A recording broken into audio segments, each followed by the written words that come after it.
Hello, Master Gitu Yuat. It's Monday, August 15th. This is Africa 54.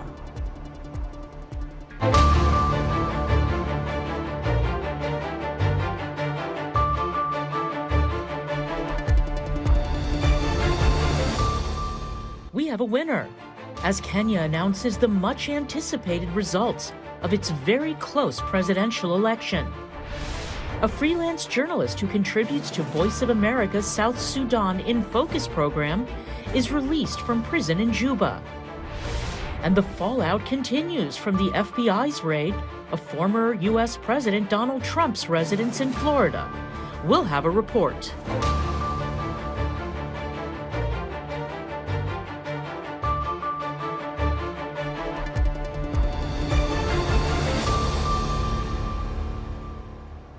After days of waiting, the new president of Kenya has been announced. It's William Ruto. The overjoyed first-time presidential candidate arrived at the election center accompanied by his wife, Rachel Ruto. After being declared the winner, President-elect Ruto thanked Kenyans for supporting his bid, promising to unite the country. My gratitude also goes to the people of Kenya. The millions who listened to us, the millions who participated in our campaigns peacefully, the millions who turned up to vote for us on 9th of August, and the millions who have waited patiently until this announcement has been made. Specifically, I want to thank my fellow countrymen and women because we have raised the bar in this election. Jointly, we have raised the bar. This election was much about the issues than the ethnic configurations that have always been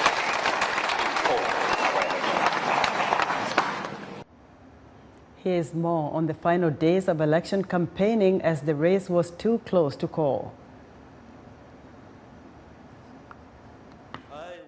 William Ruto has been declared the winner of the Kenyan presidential election, defeating former Kenyan Prime Minister and veteran opposition politician Raila Odinga in a close vote.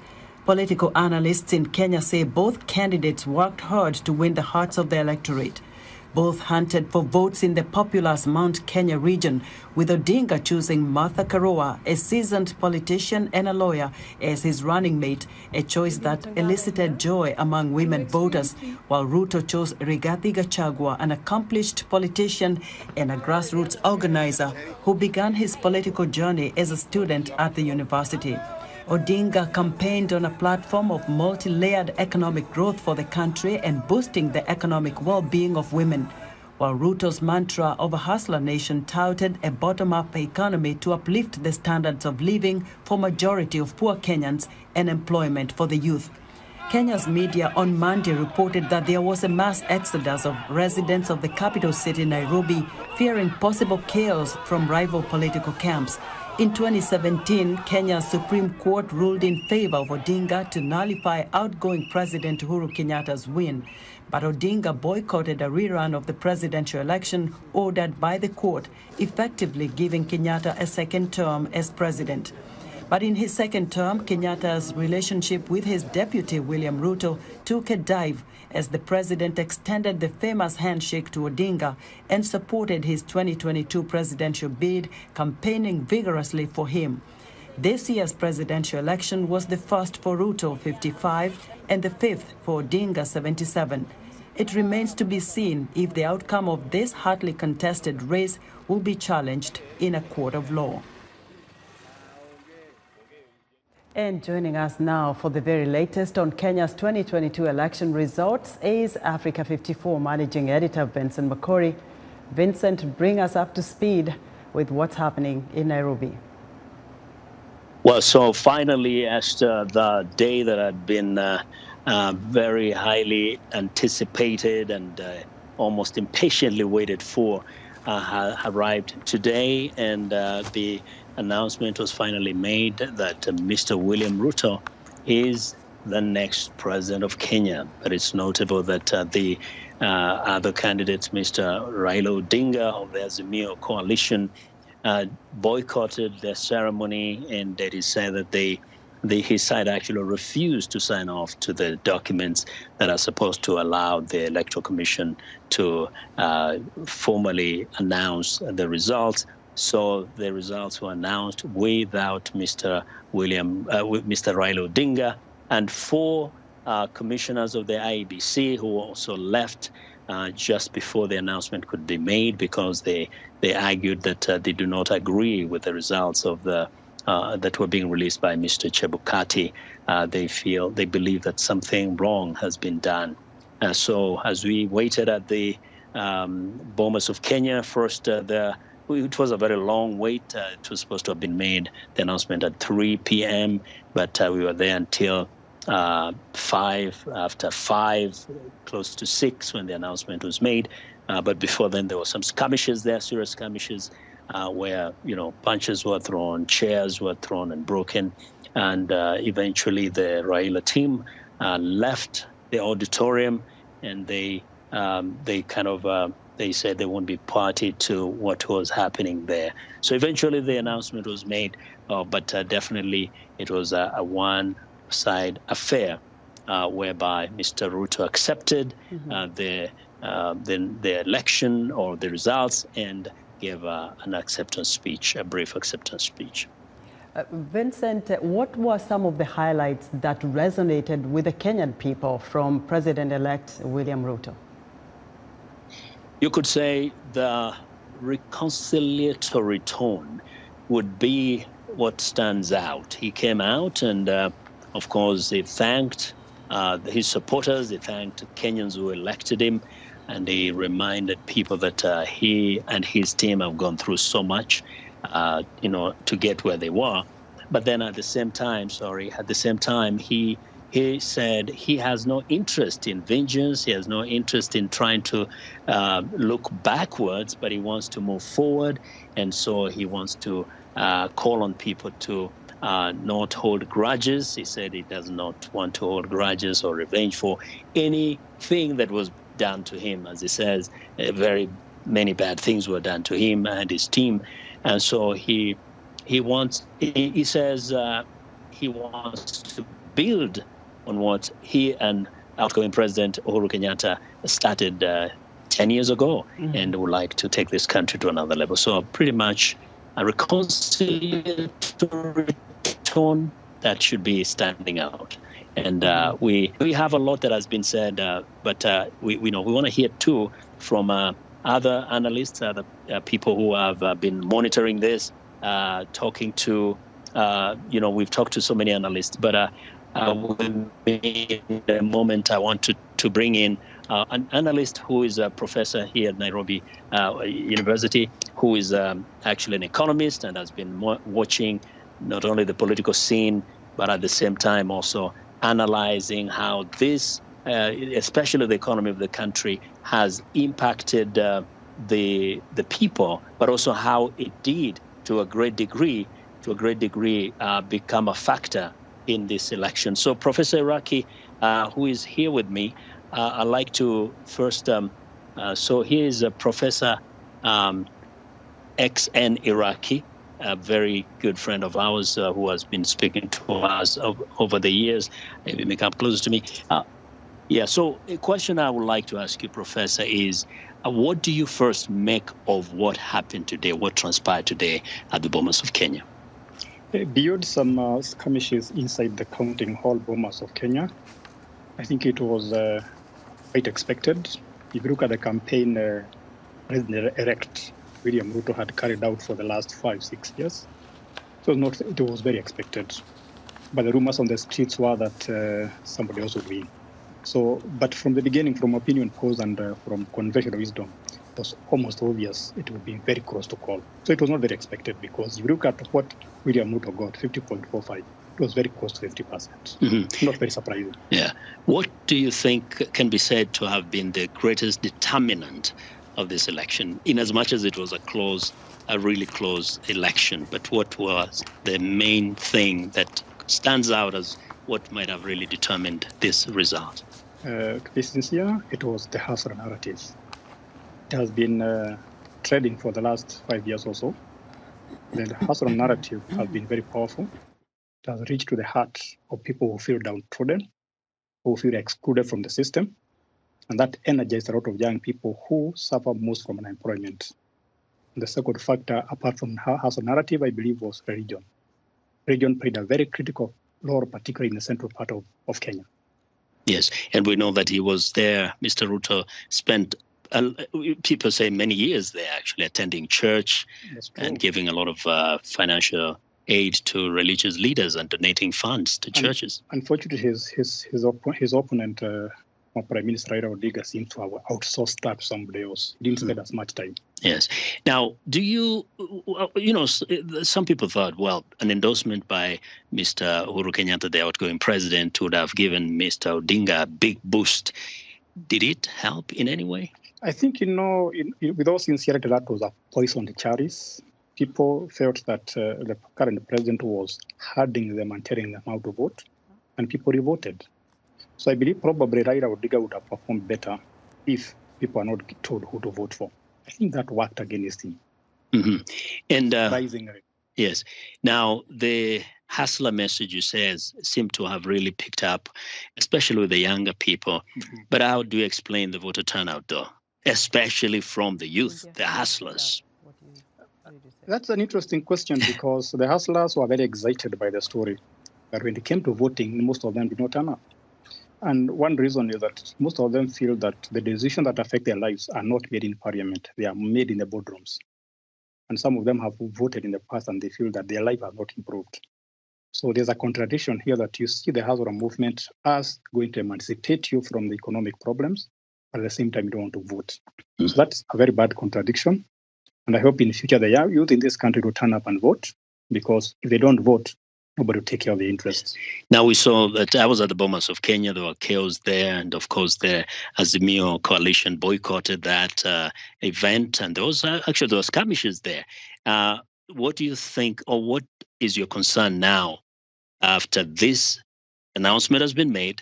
And then the few hours to come, we're going to wake up to a country with a disputed election. I think my biggest concern is that dispute of the Bomas of Kenya gave the country a very bad image. But we cannot solve our problems amicably. We have to quarrel and shout to each other. But I believe that this country's constitutionality is very deeply entrenched. If anybody has any issue with elections, I'm sure he will go to the court. The Supreme Court will decide, and they move forward. I think this country has matured democratically. The democracy has matured, and we need to resolve any issues in the best way possible, which is through our courts. After the courts, do you see a handshake moment here? That's a good question. I see a handshake, but it will not be as firm as between the president, the current president, and Raila Odinga. So we had a handshake, but it won't be that firm. So, very quickly, what do you think Mr. Ruto can do himself to stabilize the country and make sure that all the other millions who did not vote for him feel represented? Because remember, many didn't vote and others didn't vote for him. I think if I was in Ruto's shoes, that's the first thing I would do. I would build a bridge with my opponents, with my competitors, because we're all Kenyans. In fact, that is his first task, to make sure that he reaches to the other side, show them they are Kenyans, show them that they exercise their democratic right by voting, and they did nothing wrong. Because you cannot, if somebody has lost, he did what he was supposed to do to vote. So let him reach out to the other side. Thank you. Show them they are Kenyans. Thank you very much. Move forward. Thank you very much. That's Dr. XN Iraqi. He's a professor of economics at the University of Nairobi. Thank you very much for joining us today. And so, Esther, that's it from here in Nairobi, and back to you in Washington. Thank you so much, Vincent. That's Africa 54 Managing Editor Vincent Mccrory reporting live from Nairobi, Kenya.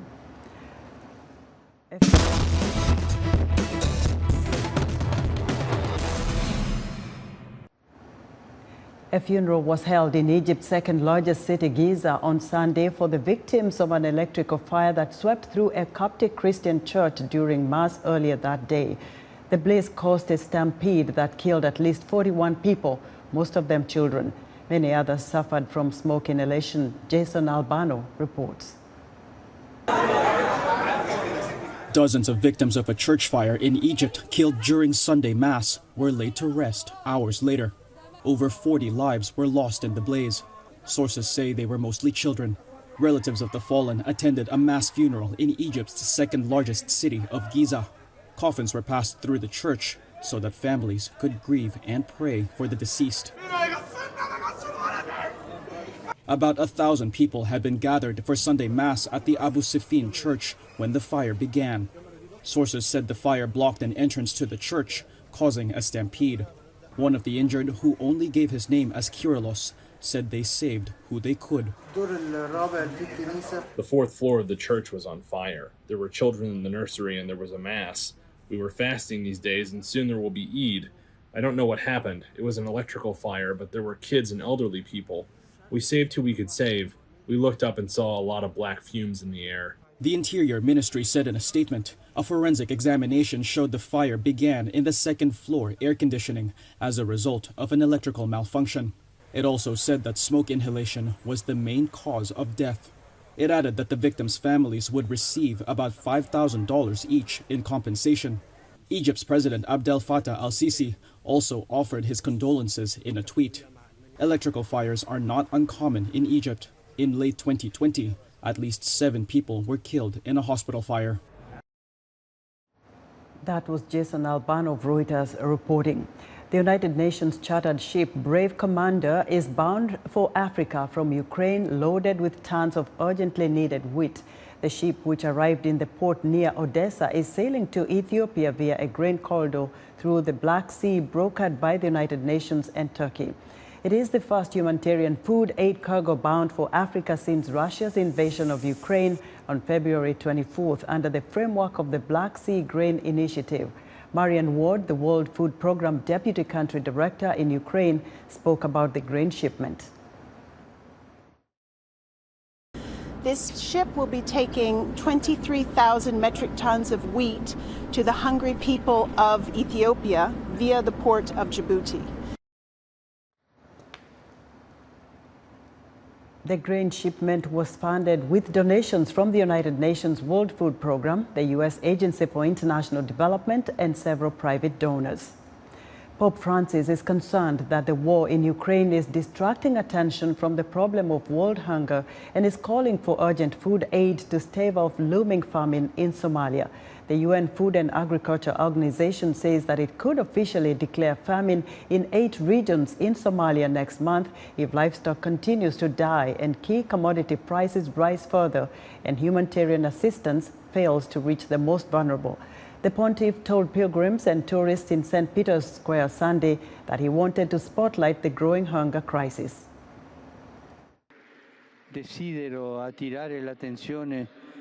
I would like to draw attention to the grave humanitarian crisis that has hit Somalia and some bordering countries. The people of this region, who already live in very precarious conditions, are now in mortal danger because of drought. I hope that international solidarity can respond efficiently to this emergency. Unfortunately, the war in Ukraine has distracted attention and resources, but these are the aims that call for the utmost commitment, the fight against hunger, healthcare, and education. UN agencies and other organizations are appealing for more funding to help stave off famine in Somalia, which is one of the countries most susceptible to climate vulnerability. The monthly index for world food prices declined dramatically in July, down 8.6% compared with June, its largest single-month fall since 2008, according to a report released recently by the United Nations Food and Agriculture Organization. Clara Frank reports. The FAO says the decline in food prices came after a deal was reached in July to allow grain shipments from Ukraine and after adjustments were made to the global supply chain, which has helped relieve some price pressure. As a key index measuring monthly changes in the international prices of a basket of food commodities, the FAO Food Price Index averaged 140.9 points in July, representing the fourth consecutive monthly decline. Despite the trend from July, the index is still 13.1% above levels from a year ago. 5 major components within the index retreated in July, led by a 19.2% fall in prices for vegetable oil and an 11.5% fall for grains and cereals. The FAO says that development was partially related to the key deal to unblock the main Black Sea ports in Ukraine to allow grain exports from that country, one of the world's top grain producers. Markets respond to expectations, and market responds very quickly. So the day the agreement was arrived, future prices start to decline. Cullen says uncertainties still exist, including pricey fertilizer and a gloomy global economic outlook, which may place extreme pressure on global food security in spite of an inspiring trend in the global food market. The FAO Food Price Index is based on worldwide prices for 23 food commodity categories, covering prices for 73 different products, compared to a baseline year. Clara Frank, VOA News, Washington. South Sudan authorities on Monday released on bail in Juba VOA freelance journalist Ding Magot after detaining her for a week. Magot had been interviewing a small group of peaceful protesters at a Juba market when she was arrested. Plainclothes security operatives took Magot into custody at Konyo Konyo market on August 7th. Police said she had no press credentials on her at the time. Please visit voaafrica.com for continuing updates on this story. We're excited to hear what you think about Africa 54. Join our VOA Africa programs on our website at voaafrica.com. Be sure to join Lino Mudu on Tuesday for her weekly health report. Still to come, U.S. lawmakers react to the FBI search of former President Donald Trump's residence. We'll be right back.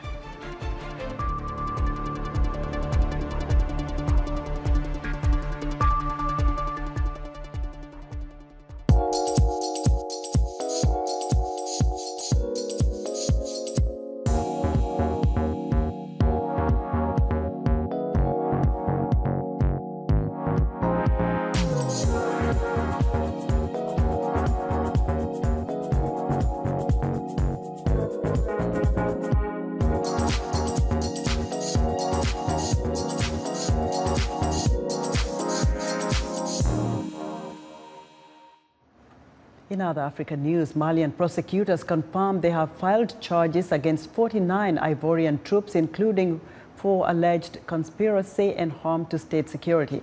Tunisian authorities over the weekend intercepted and rescued over 200 migrants trying to reach Europe. And Zimbabwe's Ministry of Health says a measles outbreak has killed 80 children since April. The ministry is blaming church sect gatherings for the surge. Lawmakers in Washington are continuing to react to the FBI search of former President Donald Trump's residence in Florida. The search warrant indicates, among other things, an investigation into potential violations of the Espionage Act. Trump and his supporters quickly decried the search as politically motivated. VOA's Arashar Basadi has more. Last Monday night in Palm Beach, Florida, the FBI searched Mar-a-Lago, the private residence and golf club of former President Donald Trump. In the presence of Trump's attorney, federal agents opened the safe as part of an investigation into whether he took classified documents from the White House. Some of those documents were marked top secret, sensitive, compartmented information. That is among the highest designation in terms of the extremely grave damage to national security that could be done if it were disclosed. So the fact that they were in an unsecure place that is guarded with nothing more than a padlock or whatever security they had at a hotel is deeply alarming. Trump and his supporters quickly cried foul, saying that the search was a politically motivated abuse of power, a claim the Biden White House rejects. I would remind our folks on the other side that the FBI director was appointed by the president's predecessor. Oh. I would remind the folks on the other side that when Merrick Garland was indeed confirmed, it was a bipartisan fashion. The White House press secretary added the Biden administration has a hands-off policy with the Justice Department. Despite the former president's legal team having received copies of the search warrant, they openly called for Attorney General Merrick Garland to make it public. Garland said he personally authorized seeking a warrant, and pursuant to the law and upon Trump's public request, he asked a judge to unseal it. Trump, meanwhile, back in New York this week as part of a separate investigation into his real estate dealings, is maintaining strong support from his fellow Republicans on Capitol Hill. We don't have to speculate. We have all the clearance. Congress has all the powers of oversight. All Attorney Garland has to do is comply with the laws, provide this information to us, let us look, show us the goods. Bipartisan basis, people are calling for the Attorney General Garland, show us the goods. We need to determine, is this a national security threat? And as we also determine that is, was there abuse of discretion by Attorney General Garland? Republicans have been calling for more detailed information on what led a federal judge to issue a search warrant for Trump's Florida home. Arash Arabasadi, VOA News. And thank you for joining us on Africa 54 today.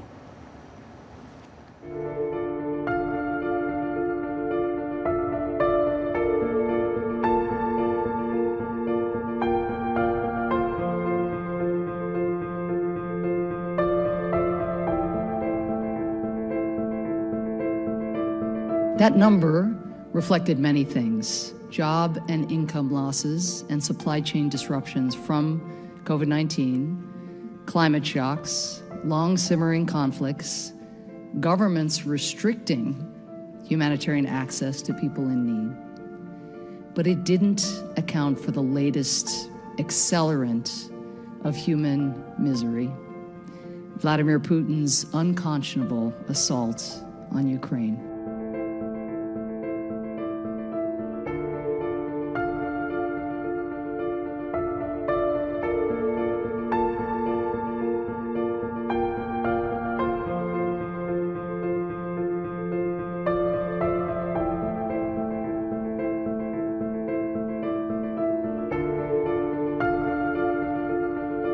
In May, at the United Nations, the United States introduced a roadmap for global food security, which called on UN member states to contribute to humanitarian organizations, to keep their food and agricultural markets open and avoid export bans on food and fertilizer, to increase domestic fertilizer production, to share market data, and to increase investments in long-term agricultural productivity. Already, more than 100 countries have signed on to this roadmap, but we need additional signatories to join the world at the table.